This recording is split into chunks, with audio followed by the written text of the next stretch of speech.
Merci à chacun d'entre vous pour ce temps et ces louanges que vous montez au Seigneur, que vous faites monter au Seigneur. Nous sommes là pour ça, nous avons été créés pour la gloire de notre Dieu et c'est une joie de pouvoir le faire et de nous tenir aussi devant le Seigneur Jésus et devant sa parole pour considérer ce qu'il a à nous dire.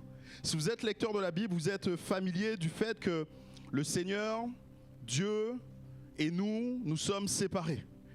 À un moment donné, dans la parole de Dieu, Dieu dira « Autant les cieux sont élevés par rapport à la terre, autant mes pensées, mes projets, ma volonté est séparée de la vôtre. » Vous pouvez et nous pouvons, nous, en tant qu'êtres humains, avoir des plans, des projets. Nous pouvons voir les choses d'une certaine manière, mais le Seigneur, lui, est toujours celui qui nous amène à voir beaucoup plus grand, de manière différente et même, j'ai envie de dire, de manière meilleure. Et ce matin, j'aimerais vous parler du fait de réussir notre vie, d'avoir du succès dans notre vie. Je pense que vous et moi, on veut tous avoir du succès dans notre vie. On aimerait, on souhaiterait avoir du succès dans notre vie. Mais lorsqu'on parle de ces choses, forcément, comme je le disais tout à l'heure, il y a la vision humaine des choses et il y a la vision divine des choses. Ce que les hommes vont qualifier, vont définir comme étant du succès n'est pas nécessairement ce que Dieu qualifiera et appellera du succès. Alors on est obligé de se poser la question, mais qu'est-ce que le succès ? Si le succès ne se mesure pas aux revenus qu'on a, ne se mesure pas au bien qu'on a, à ce qu'on accomplit, qu'est-ce que le succès? Et ce matin, c'est ce que nous allons essayer de comprendre au travers de l'histoire d'un homme, un roi du peuple d'Israël, qui s'appelle Osias, et nous allons trouver son histoire dans 2 Chroniques au chapitre 26. Je vous invite à prendre et ouvrir vos Bibles, 2 Chroniques chapitre 26, et nous allons lire les premiers versets de ce chapitre, qui nous décrit, qui nous parle de la vie du roi Osias. 2 Chroniques, chapitre 26. On lit ensemble, il nous est dit « Tout le peuple de Juda prit Osias âgé de 16 ans et l'établit roi à la place de son père Amathia. Osias rebâtit Élot et la fit entrer sous la puissance de Juda après que le roi fut couché avec ses pères. Osias avait 16 ans lorsqu'il devint roi et il régna 52 ans à Jérusalem. Sa mère s'appelait Jécolia de Jérusalem. Il fit ce qui est droit aux yeux de l'Éternel, entièrement comme avait fait Amathia son père. Il s'appliqua à rechercher Dieu pendant la vie de Zacharie, qui avait l'intelligence des visions de Dieu, et dans le temps où il rechercha l'Éternel, Dieu le fit prospérer. Il se mit en guerre contre les Philistins, et il abattit les murs de Gath, les murs de Jabné, les murs d'Asdod, et construisit des villes dans le territoire d'Asdod et parmi les Philistins. Dieu l'aida contre les Philistins, contre les Arabes qui habitaient Gur-Baal et contre les Maonites. Les Ammonites faisaient des présents à Osias et sa renommée s'étendit jusqu'aux frontières de l'Égypte, car il devint très puissant. Osias bâtit des tours à Jérusalem, sur les portes de l'angle, sur la porte de la vallée et sur l'angle, et il les fortifia.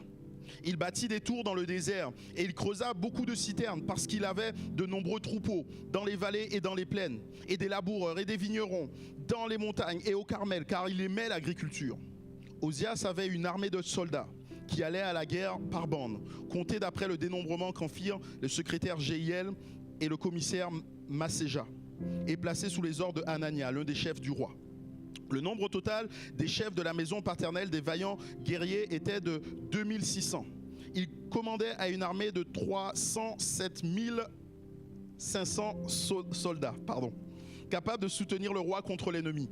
Osias leur procura pour toute l'armée des boucliers, des lances, des casques, des cuirasses, des arcs et des frondes. Il les fit faire à Jérusalem des machines inventées par un ingénieur et destinées à être placées sur les tours et sur les angles pour lancer des flèches et des grosses pierres. Sa renommée s'étendit au-delà car il fut merveilleusement soutenu jusqu'à ce qu'il soit devenu puissant. Amen. Ici, on est dans l'histoire du peuple d'Israël. Vous connaissez certainement l'histoire du peuple d'Israël. Ils sont sortis d'Égypte, ils sont entrés dans le pays promis. Et là, ils ont demandé un roi. Le premier roi était Saül, ensuite est venu David. Après David, Salomon. Et après Salomon, Roboam. Et il va se produire quelque chose après Roboam, parce que le peuple va se séparer en deux. Il va y avoir un royaume au nord et un royaume au sud. Et le royaume du sud, le royaume de Juda a continué à vivre et on trouve l'histoire de ces rois, aussi bien du royaume du nord. Et il y a une chose en fait qui revient à chaque fois dans l'histoire de ces rois. Quand il nous est fait le résumé de leur vie, il y a comme un moment donné où on fait un constat et on va comme arriver à la conclusion de toute la vie de ces personnes et on va juger si le constat est bon ou s'il n'est pas bon. Et là, dans tout ce qu'on a lu de la vie d'Ozias, vous comprenez qu'il a eu de la réussite, qu'il a eu du succès. Et Dieu juge aussi de ces choses. Mais la manière dont Dieu juge de ces choses, ce n'est pas simplement en comptant tous les biens et tous les avoirs que Ozias a. Mais ce qui qualifie le succès de ces rois, c'est s'ils ont été fidèles à l'Éternel. S'ils sont restés droits devant ce que Dieu voulait. C'est comme ça qu'est qualifié leur succès ou leur échec. Ils ont fait tout comme avait fait David leur père, où ils se sont détournés et n'ont pas du tout obéi à ce que Dieu voulait. C'est comme ça que la Bible définit ce qu'est le succès. Bien-aimés, ce matin, je voudrais nous dire et nous rappeler, affirmer même s'il le faut pour certains, que le succès n'est pas l'aboutissement de nos efforts humains. Le succès n'est qu'une grâce qui nous vient de Dieu. Le succès n'est qu'une grâce, un cadeau qui nous vient de Dieu. Et pour pouvoir bénéficier, être et vivre ce cadeau pleinement, il faut comme remplir certaines conditions. Et ces conditions, on les trouve remplies dans la vie d'Ozias. Et la première de ces conditions, il nous faut être celui que Dieu veut que je sois. Il te faut être, si tu veux du succès, être celui que Dieu veut que tu sois. Et c'est exactement ce qu'a vécu Ozias. Ozias a été transformé, changé. Et il nous est bien dit qu'il y avait un homme à côté de lui qui s'appelait Zacharie. Et tant que cet homme était là, il a cherché l'Éternel. Et c'est ce qui lui a donné du succès. Le succès commence par l'identité avant de commencer par l'activité. Avant de commencer à faire quelque chose, pour remporter, pour avoir du succès, il me faut d'abord être. Et nous avons, au cours de cette année, pris le temps de considérer ce qu'est notre identité en Christ, ce qui nous définit. Et on va juste quelques minutes s'arrêter sur ce qui définit le roi Ozias. Qu'est-ce que le roi Ozias? Comment est-ce qu'il peut avoir du succès? On l'a lu, il s'appliqua à rechercher Dieu pendant la vie de Zacharie, qui avait l'intelligence des visions. Et dans le temps où il rechercha l'Éternel, Dieu le fit prospérer, ou Dieu lui donna du succès. Mais qui est Ozias? Ozias est un homme qui recherche Dieu. Ozias est un homme qui sait chercher la face du Seigneur. Quand on dit rechercher Dieu, ça ne veut pas dire que Dieu serait perdu. Vous savez d'où on dit qu'on cherche nos clés? Parce qu'on les a perdues. On les a égarées quelque part. On ne sait pas où elles sont. Quand on dit rechercher Dieu, il ne s'agit pas de dire que Dieu serait perdu et qu'on aurait besoin de le trouver pour l'aider. Non, ceux qui sont perdus, c'est nous. C'est nous qui sommes perdus. Et nous recherchons Dieu pour savoir dans quelle direction aller. Vous savez, il y avait dans les temps anciens, lorsqu'il n'y avait pas encore le GPS et tout cela, qu'on n'avait que la carte et les étoiles pour se repérer, quand il y avait des tempêtes et qu'il y avait des marins pris dans ces tempêtes qui étaient sur le bateau, ils guettaient l'horizon et ils cherchaient quelque chose. Ils cherchaient un point de repère, ils cherchaient un phare au loin, une lumière qui pouvait leur dire voilà, le port est là.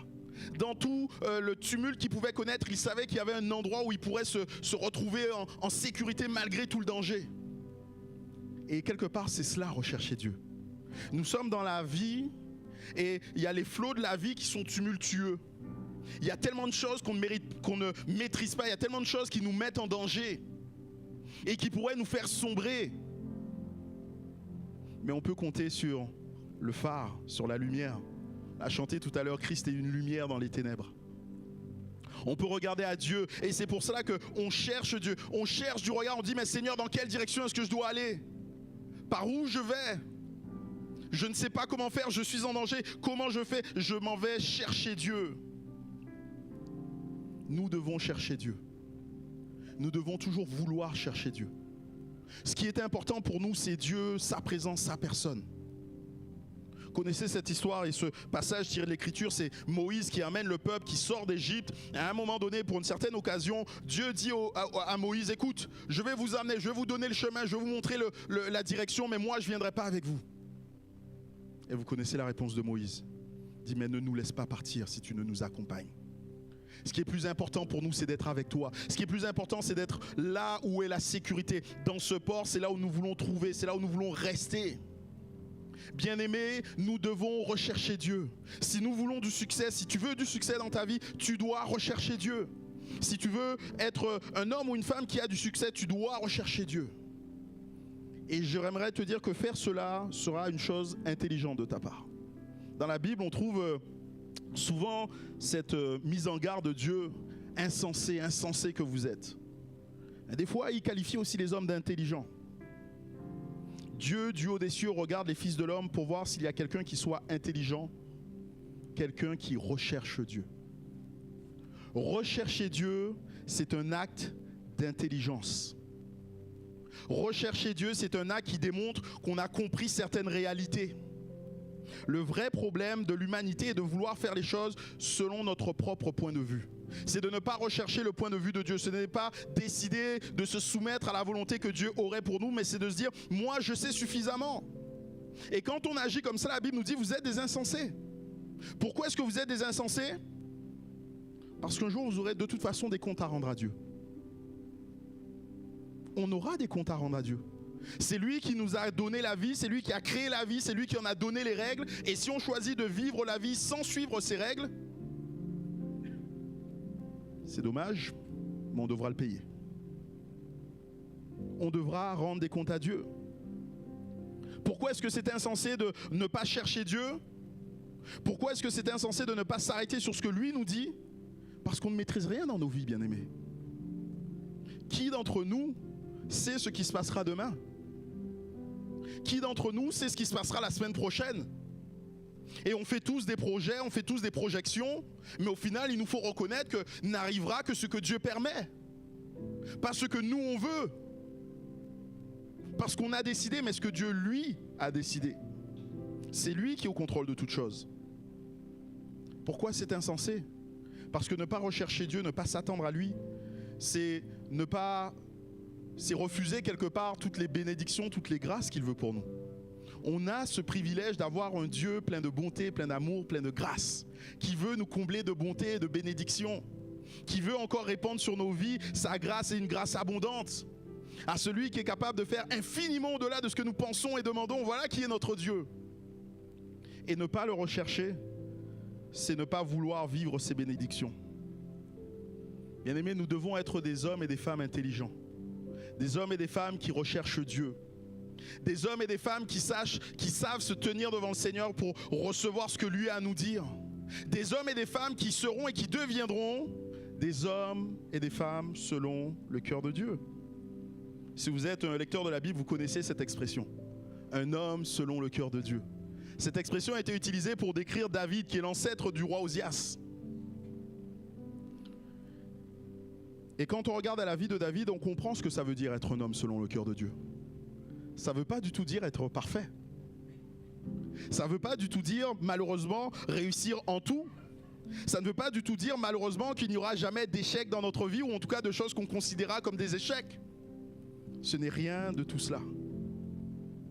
Être un homme selon le cœur de Dieu, c'est être un homme qui cherche Dieu, avant tout, en tout et pour tout. Et David était cet homme. Vous savez que j'aime beaucoup ce psaume de David qui nous dit, mais ô Dieu, tu es mon Dieu, je te cherche, mon âme a soif de toi, mon corps soupire après toi dans une terre aride, desséchée et sans eau. Ce passage m'inspire tellement à chaque fois que je le relis. David qui est dans un désert, David à qui il manque peut-être ce qui est essentiel à la vie, l'eau. Et alors qu'il est là dans ce désert, il n'est pas en train de se dire où est-ce que je vais trouver de l'eau. Il est en train de se dire, mais Seigneur, où es-tu? Mon âme te cherche. Mon âme a soif de toi. Je veux, Seigneur, plus de toi. Je veux aller dans ta présence. Je veux être là où tu es. Je veux savoir, entendre ce que tu as à me dire. Voilà ce que c'est être un homme, une femme selon le cœur de Dieu. Et David était un homme selon le cœur de Dieu. Et on voit que cela a changé, a transformé son cœur. Il n'était pas parfait, c'est vrai. Mais quand, contrairement à Saül, lorsqu'il est confronté à son péché, il est capable de s'humilier et de reconnaître qu'il est pécheur. Il choisit de dépendre de Dieu en tout et pour tout. Voilà ce que c'est être un homme selon le cœur de Dieu. Ça va amener une transformation dans ce que nous sommes. Ça va amener un changement dans ma vie. Je ne vais plus aborder la vie comme je le faisais d'habitude, mais je vais l'aborder différemment. Vous savez pourquoi? Parce qu'on est confronté à la présence de Dieu. Quand on regarde Dieu et qu'on voit sa grandeur, son immensité, forcément, ça nous renvoie à notre petitesse. À chaque fois que dans la parole de Dieu, des personnes ont eu comme une révélation de Dieu. Et là, je pense au prophète Ésaïe, qui était dans le temple. Et là, il a vu une révélation de Dieu. Et qu'est-il capable de dire? malheur à moi. Alors que les anges sont là en train de chanter Saint, Saint, Saint est l'Éternel. Lui dit mais malheur à moi parce que je suis un pécheur. Être dans la présence de Dieu, chercher Dieu, regarder à Dieu va forcément nous amener à nous regarder nous-mêmes, à se rendre compte que nous sommes bien peu de choses. Et cela va nous amener à être changés, transformés.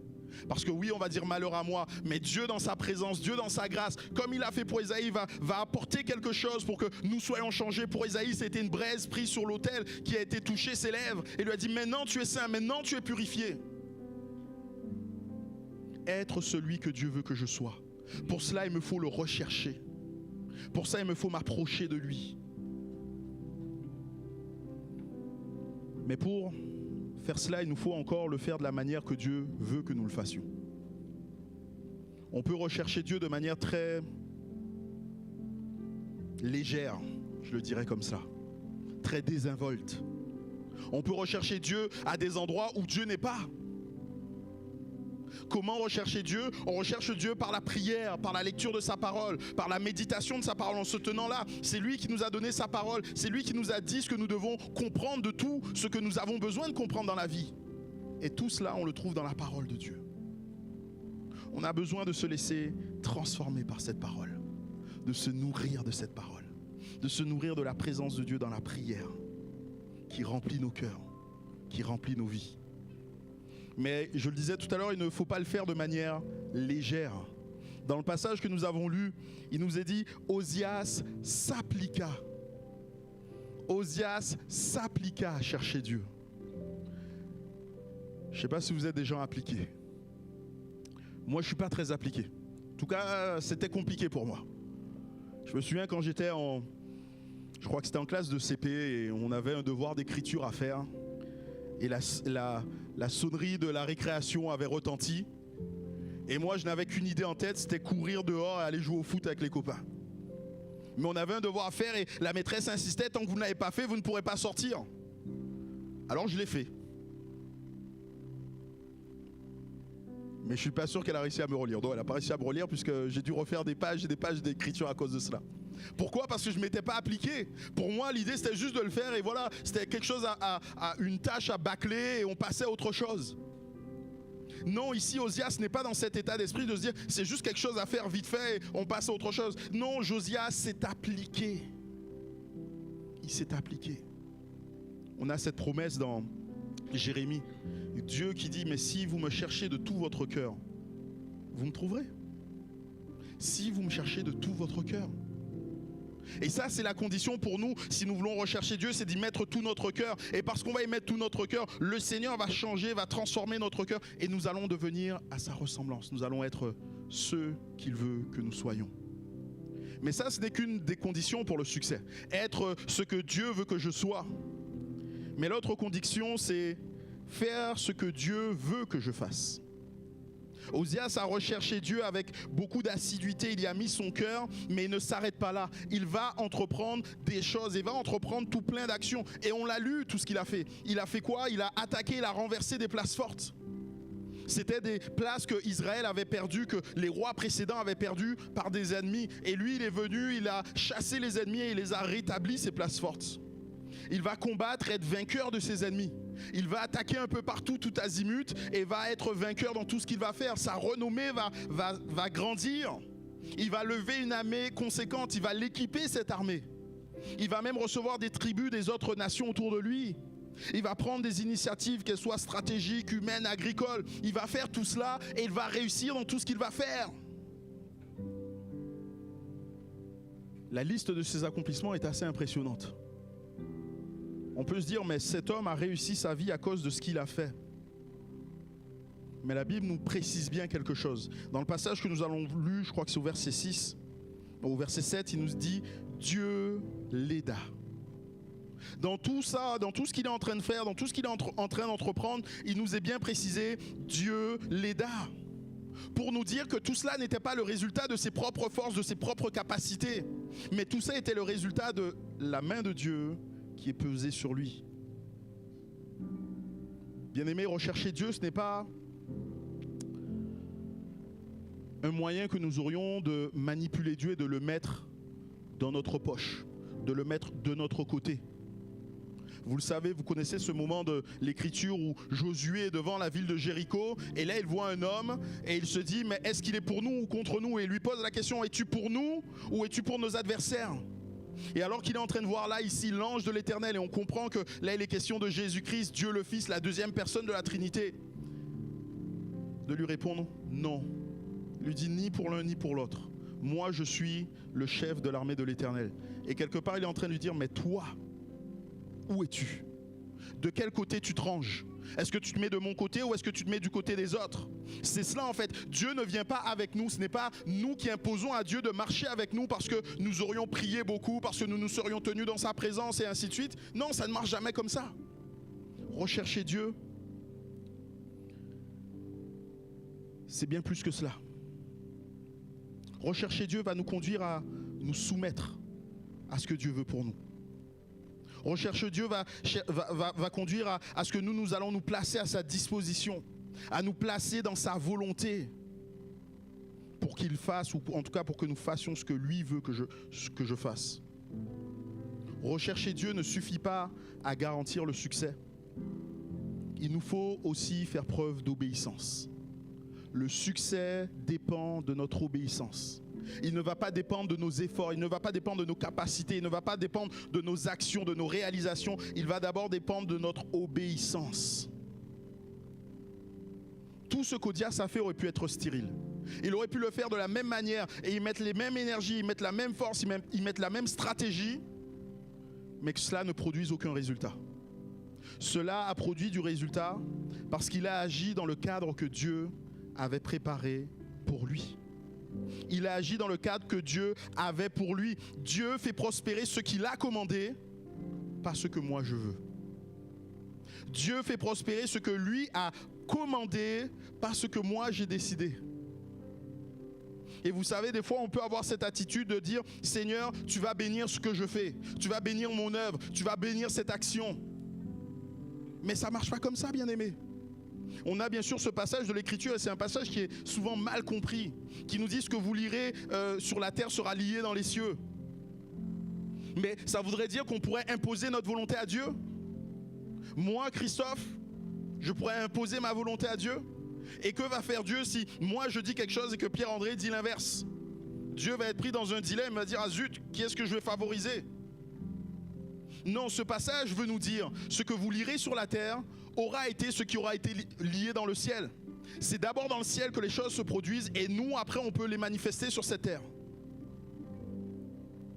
Et ainsi, dans nos vies, dans les projets que Dieu a pour nous. La question n'est pas de dire, Seigneur, bénis mon action, bénis mon projet. Mais est-ce que c'est ce que tu veux, Seigneur? Est-ce que c'est là que tu me conduis? Est-ce que c'est là ce que tu me demandes? Apprends-moi à être obéissant. Je ne peux pas imposer ma volonté à Dieu. La volonté de Dieu est souveraine et elle va s'imposer à moi. C'est à moi de rentrer dans la volonté de Dieu. C'est à moi de me mettre là où Dieu veut que je sois et que je fasse ce que Dieu veut que je fasse. Et là, bien aimé, c'est là tout l'enjeu de la prière. Connaître la volonté de Dieu et savoir se tenir dans la volonté de Dieu. Savoir rester dans la volonté de Dieu. C'est là tout l'enjeu de la prière. Et je crois que Dieu nous appelle à prier avec foi, avec autorité. Je crois que Dieu nous appelle même des fois à faire preuve de j'ai le mot en anglais, je ne l'ai pas en français. Boldness. Qu'est-ce qu'il va me dire en français? Courage, détermination. Mais cela ne veut pas dire qu'on va imposer à Dieu notre volonté. Souvent lorsque il m'est arrivé d'accompagner des personnes qui passent par des moments difficiles et la prière est toujours le recours auquel nous avons. Et j'invite toujours ces personnes à prier, à demander au Seigneur sa grâce, à demander au Seigneur d'agir dans la situation. Et on demande clairement, parce que la Bible nous dit demandez et vous recevrez. Elle nous dit faites connaître à Dieu tous vos besoins, tous vos soucis. Et c'est ce que nous faisons, nous disons Seigneur, voilà la situation, nous avons besoin que tu agisses. Mais quand le temps passe et que le Seigneur n'agit pas, que même la situation en vient à se complexifier, il faut aussi se poser la question, Seigneur, est-ce que c'est bien ta volonté? Qu'est-ce que tu veux nous enseigner? Nous, on croyait que le sortir de la crise, ce serait comme ça, mais toi, tu as peut-être prévu une autre sortie. Ouvre nos yeux, que nous sachions la voir, que nous sachions la discerner. Nous voulons être dans ta volonté, nous voulons marcher dans ce lieu que tu veux, Seigneur. il nous faut accepter la volonté de Dieu et croire qu'il va nous bénir dans le chemin par lequel nous allons passer. Ce n'est pas simple, bien-aimé. Parce que la volonté de Dieu peut prendre des formes différentes. On le voit là avec Osias, c'est une volonté qui signifie le victoire, l'accroissement, les richesses, les bénédictions, les bontés, les acclamations humaines. Mais avec Job, les questions de maladie, de souffrance, de perte, de solitude, d'abandon.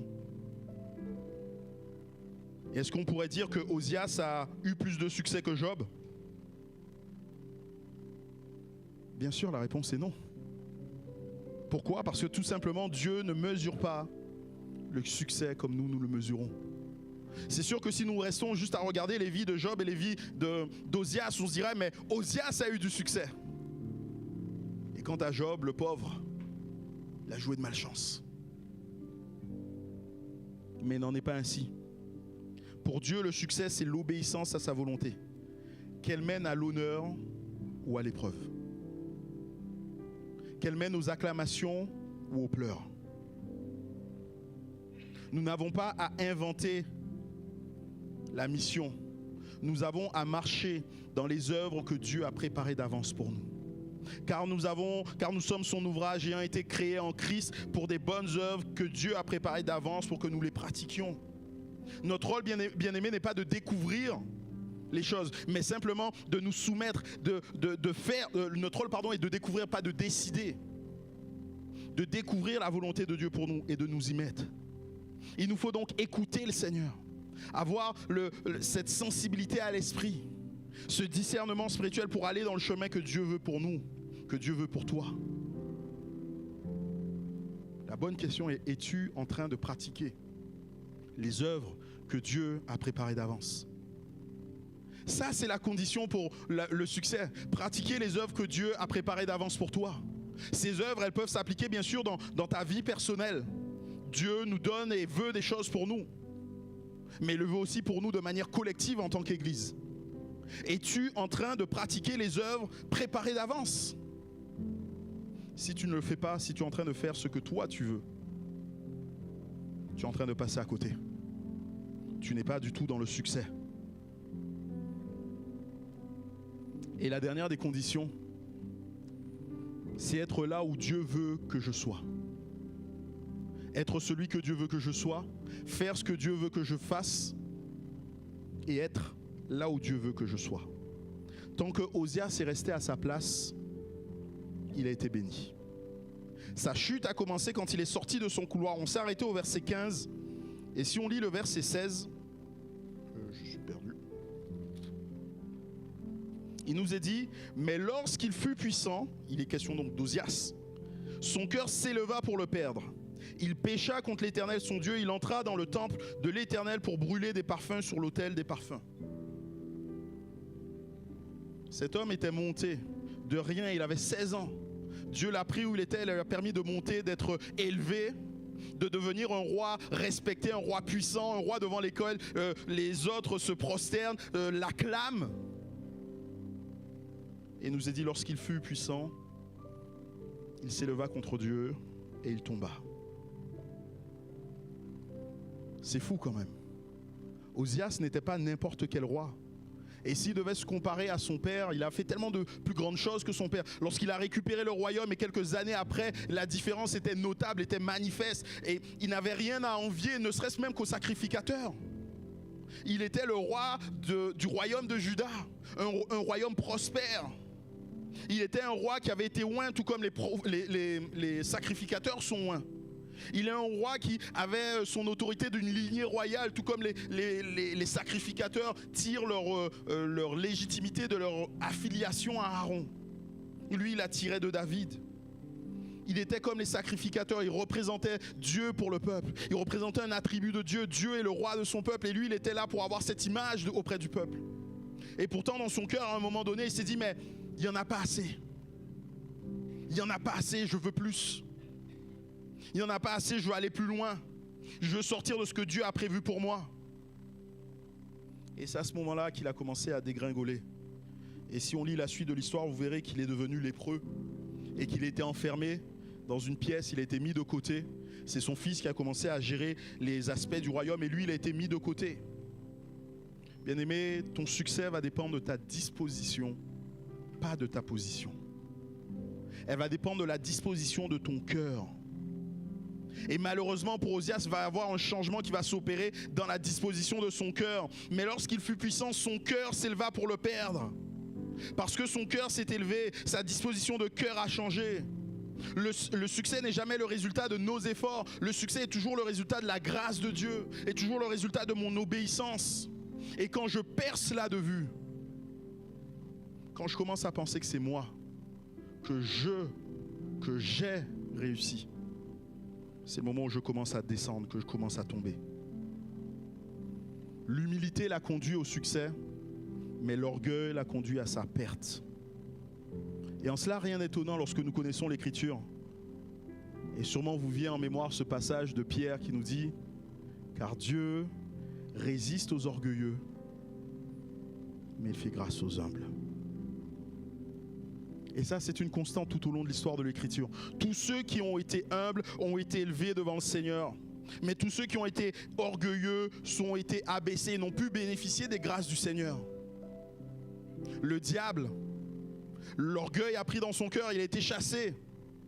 Adam, plein d'orgueil, a choisi de ne pas respecter, de ne pas obéir aux paroles de Dieu. A été chassé du jardin. Il y a eu comme une déchéance pour eux.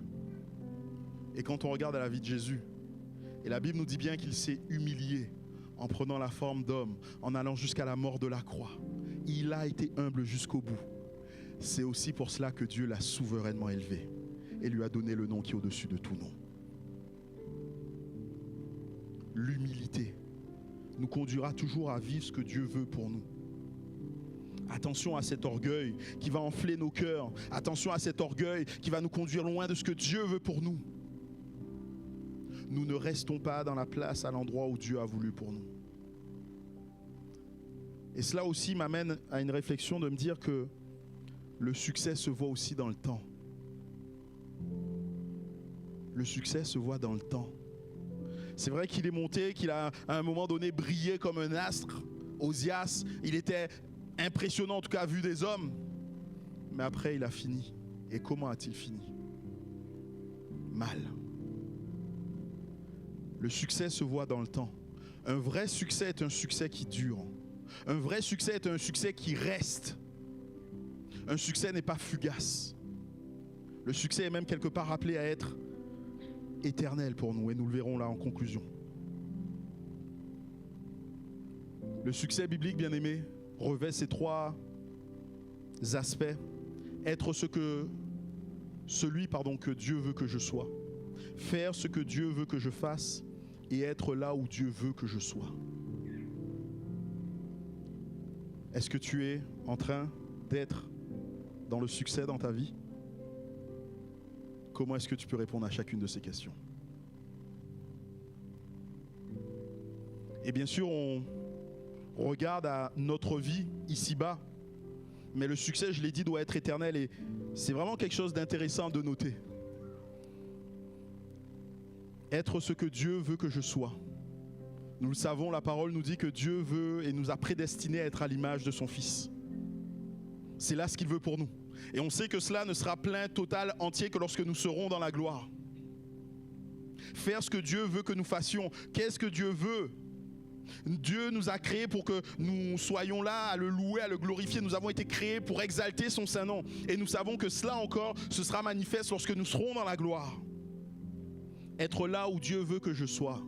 Et j'aime ces paroles de Jésus qui dit « Mais je m'en vais vous préparer une place. » Afin que là où je suis, vous y soyez aussi.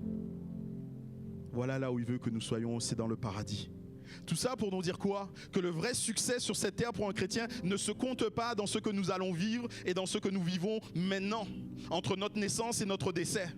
Le vrai succès dans la vie d'un chrétien se compte sur le temps qu'il va passer. Je vous ai dit que le succès doit durer dans le temps. Et le vrai succès doit se matérialiser dans l'éternité.